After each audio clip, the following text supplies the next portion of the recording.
Welcome to your most favorite channel, Heartbeat. My name is Dr. Amrit Kejriwal.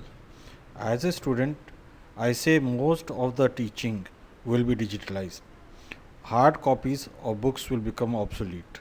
They will be replaced by soft copies. Lectures and lecture halls will cease to exist. They will be substituted by videos and online classes. Practical classes will remain in medical sciences. We have to prepare ourselves for a revolution in learning and teaching methods in all disciplines. Today we will learn something about electrocardiography, the calculation of the heart rate. Channel's name is Heartbeat. My name is Dr. Amrit Kejriwal.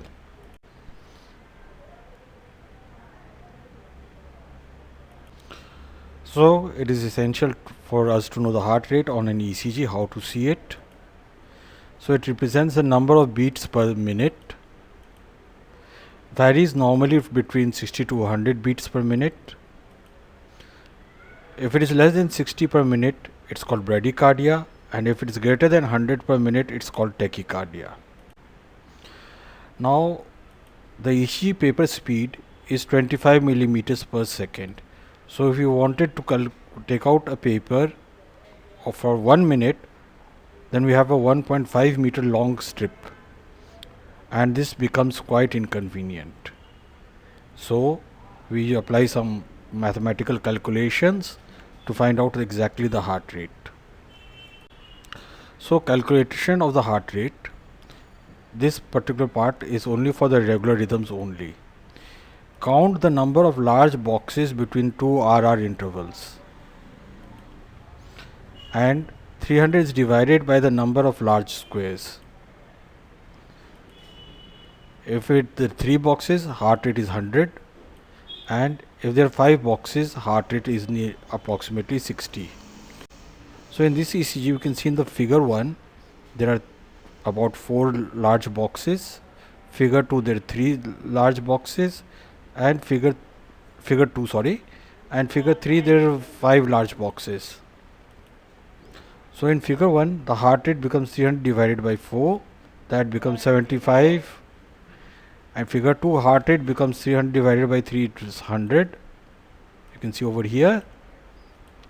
And in figure 3, heart rate is 300 divided by 5, that becomes 60.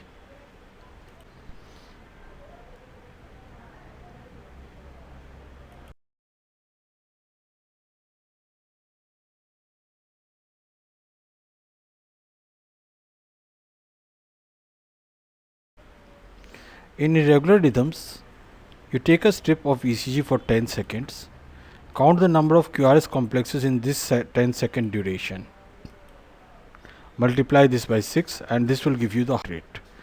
So over here we've got one ECG, quite long. We can see it's quite irregular, the beats. The red lines represent 1 second intervals, 25 millimeters apart, and we count the number of QRS complexes. So 1, 2, 3, 4, 5, 6, 7, 8, 9, 10, 11, 12, 13, 14. So we've got 14, 10 seconds, we get 14 QRS complexes. So heart rate is equal to 14 multiplied by 6, so we get 60 seconds, that is equal to 84 beats per minute.